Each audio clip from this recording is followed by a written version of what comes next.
Hello Infernoble friends, and welcome to this new amazing special video that I brought to you.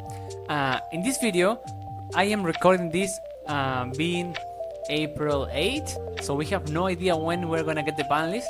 So I just wanted to make a video that no matter if the ban list happens or not, it won't change this content, because this is not standard TCG. This is also not OCG or Master Duel. I'm gonna show you something fun. Let's have fun. What is the best Infernoble variant of all times? Yeah, I'm answering that question right now, because I was trying to get an idea, and I realized there is one format where Infernoble is unstoppable, and I'm talking about traditional format. In traditional, which is just to have fun, to play with friends, I think some stores host tournaments sometimes with traditional format. So in this weird format, every card that is at 0 that is banned, we have it at 1, and that's just the only change. If it's at 1, it stays there. If it's at 2, it stays there. Yeah. So in TCG traditional, we can have a lot of fun, because we have some of the amazing tools that we had in the past, like ISOLDE, like Huggy Fibrax, Auroradon at 1.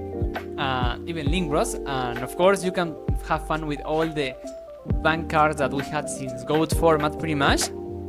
And yeah, I like this a lot, just to have fun. Of course, if you're play in this format, you're gonna encounter a lot of crazy good decks. Maybe like a tier element full power, or maybe like a lot of FTK decks. So just so you are prepared, in this variant I'm running like 13 hand traps, just so you know. So if you ever like have to play it, you not only FTK, but you could also survive losing the dice roll. Okay, that's basically it. So I'm just gonna show you the deck list, and then we're gonna go to see some deck profiles. Some replays about how amazing this deck actually is. If we ever get the chance to play it like this, like it's so unstoppable that it's crazy. Okay, so now let's go to the deck list. As you can see, I promise you 13 hand traps, and trust me, it's still consistent. We can still FTK no matter what. I put at the bottom the banned cards, so you know what are we missing to make this real.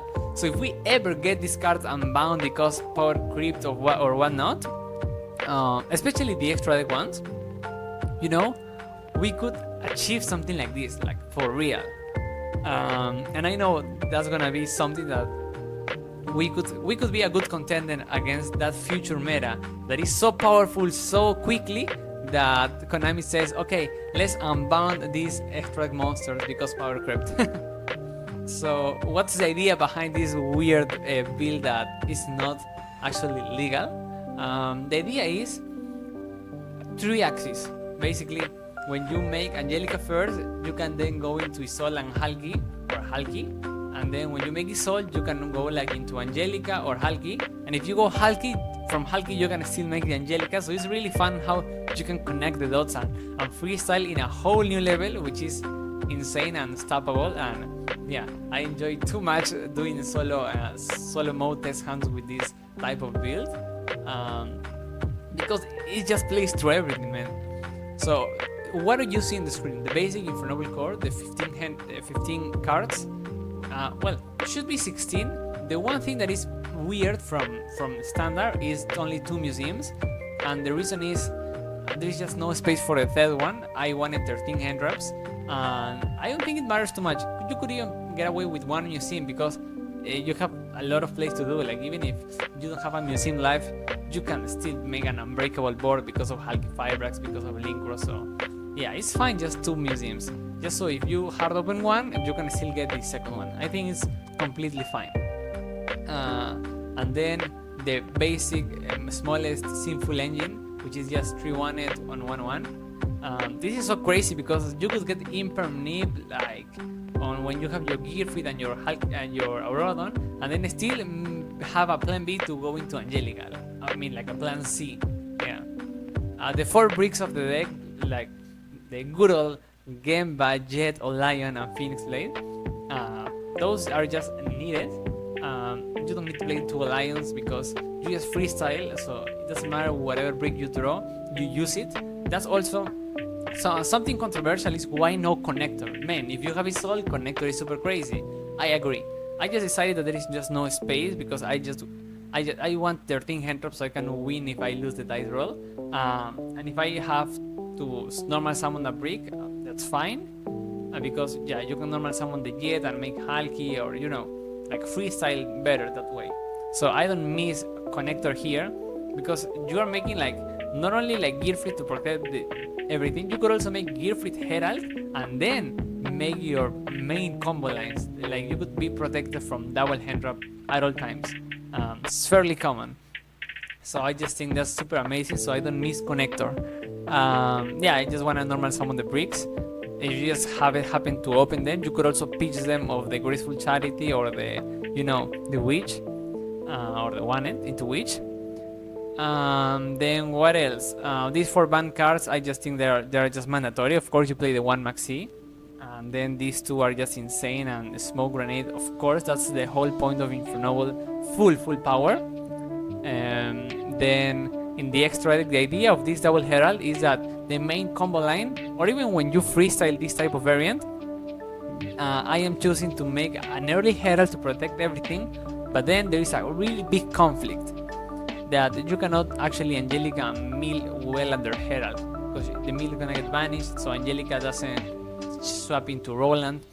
So there is a little trick that I'm gonna show you where we actually use double herald to bypass it, so we are protected at all times pretty much. Then they just standard. The Omega is because if the opponent doesn't hand trap you to death, you're gonna have too much gas, too much power, and too little space in your 5 main monster zone and the EMC. So Omega is key to like make extra interruptions and clear your board at the same time. Then yeah, Linkuribo is mainly there for some cool freestyle lines where, you know, the Link Rose gives you a token that you cannot use as a synchro material, as a link material, but you can tribute it and revive Linkuribo. And then as well as having a good going second approach with the engine, so your Infernoble, your level 1 guys allows you for an early SP. And then just this Bane card that if you didn't play in 2020, then oh man, you're gonna get surprised about this huge power that you have in this banned extra deck monsters. And then in the side deck I just put some tech options that you could wanna mess around with so you have fun in traditional format. They're just the best going first card ever, I think. Look at your hand, at the opponent's hand, and shuffle 1 card from there. Yeah, for full sentry.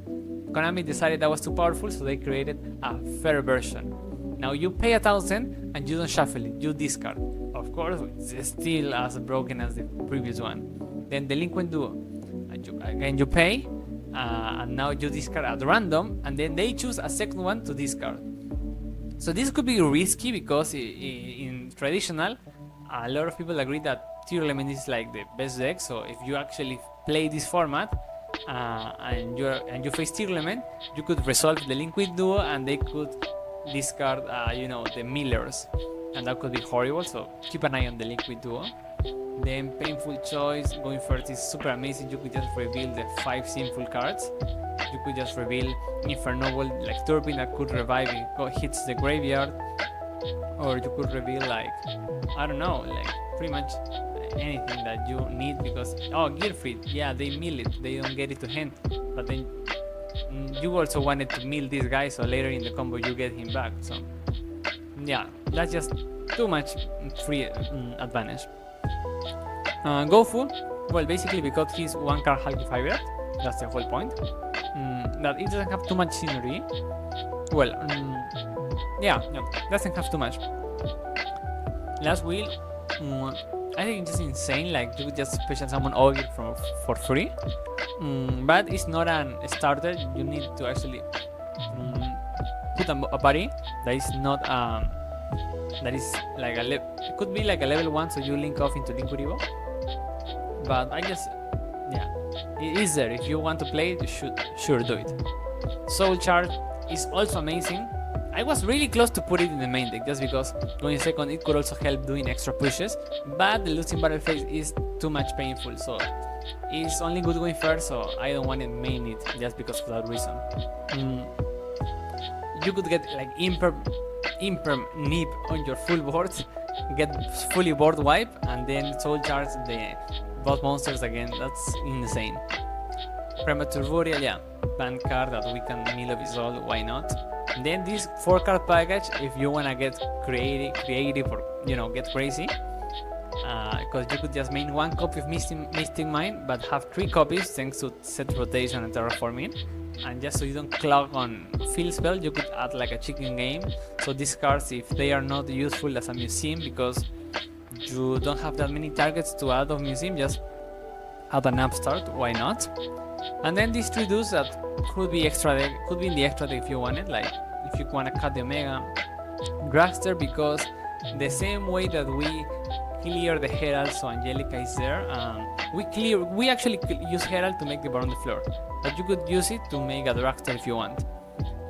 Promethean, yeah, grind game, but you would have to commit more stuff maybe into also hitting the extra deck. And access code, yeah, could be cool, like if they negate Aurora Dawn and you're going second, so just some ideas. I didn't put too much thought into this, I just put the cards together and they just make sense. So I'm gonna show you the replays right now, because this is insane. First, the basic combo. Now you're about to watch, yeah, only Soul, like every time you're gonna make any Soul, you're gonna have more advantage because every of your warriors could have like a graveyard effect or something like a bonus, but I'm just pretending that they do nothing. And this is the sequence. I don't want to like explain it. You just see what the cards do and see how the combo is resolving. Yeah, this is just too insane. Here you get the Renault.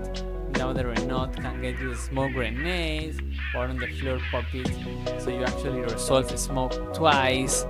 Yeah. What else can I say? You mill the Mog is here, so you get a plus. Because when you are Aurora Dawn lock, this guy says no link 1.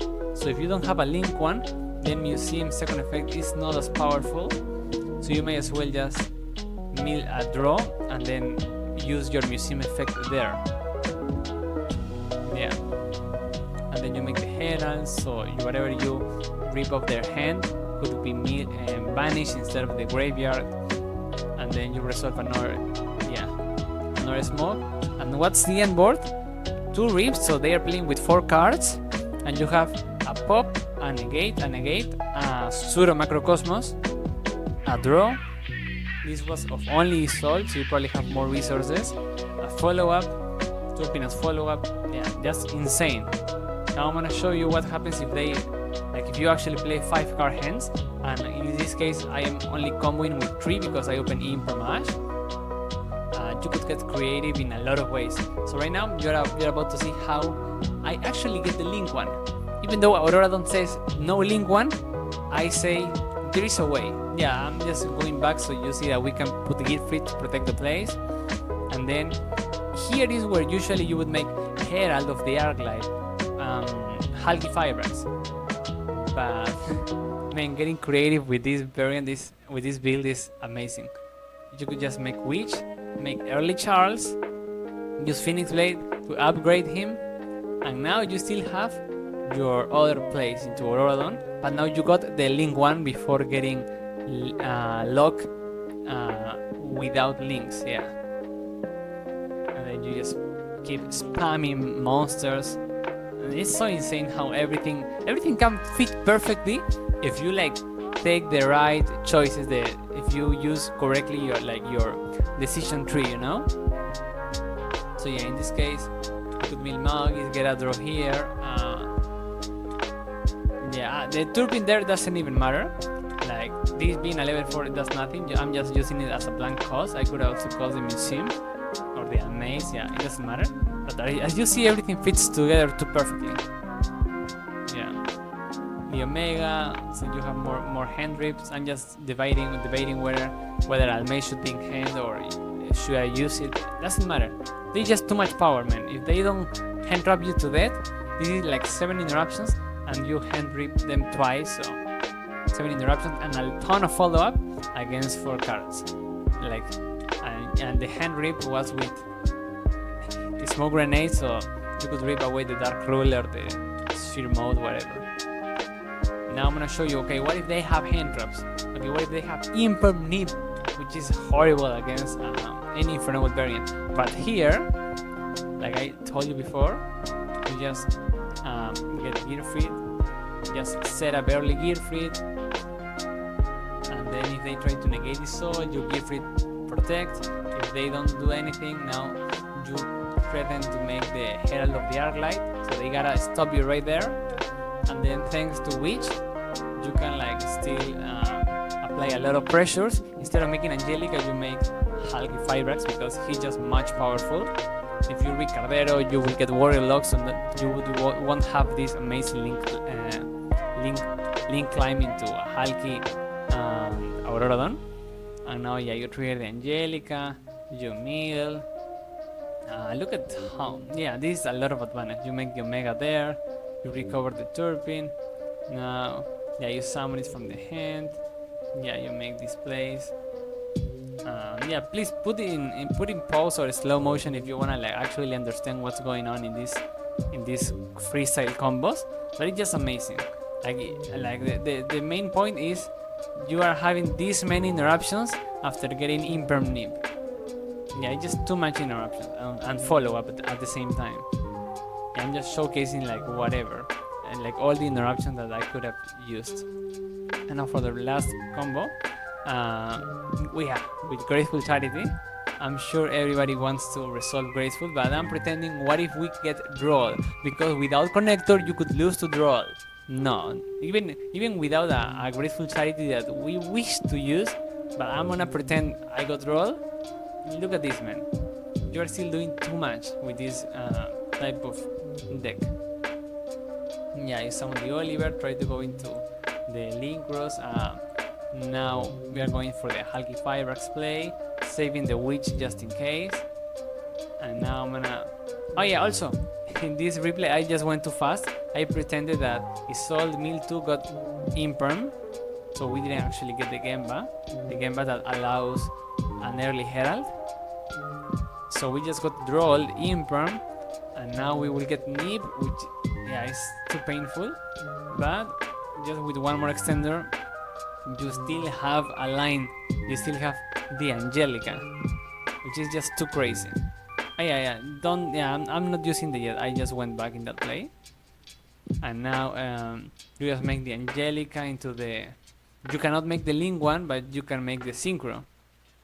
Yeah, at the end of the day, the Synchro and the Link one are similar in this variant, because the Link one is negate and pop.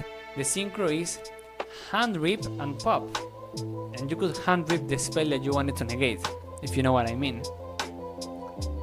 Yeah, so look at this, you got triple hand traps, and I still ended on 1 pop, follow up, and an Ibiru. Yeah, against only 2 cards. Yeah, man, this... yeah, it's insane. I just love this idea. I hope I actually get to play this on a tournament someday. And if you get to do it, please let me know. I want to know if you got the chance to have a lot of fun with Infernoble on traditional format. And also, keep an eye on this video in some years in the future. Who knows if we actually get these extra deck monsters back, or some of them, and we get a chance to play the Infernoble in this way, like 3-axis, like Hulky, ISOLDE, Angelica. Any of those 3 could be full combo. Yeah, yeah. Of course, we don't need these 2 in the deck. Not even the maxi. Like the only banned cards that we actually need to perform this amazing strategy are like the extra deck ones. Yeah. Okay, well, that was all. So if we get the ban list or not, I don't care. I think this video is cool, and it doesn't get like it doesn't care too much about the ban list. So I hope to keep having fun. And that will be everything. Have a good rest of the week. Goodbye.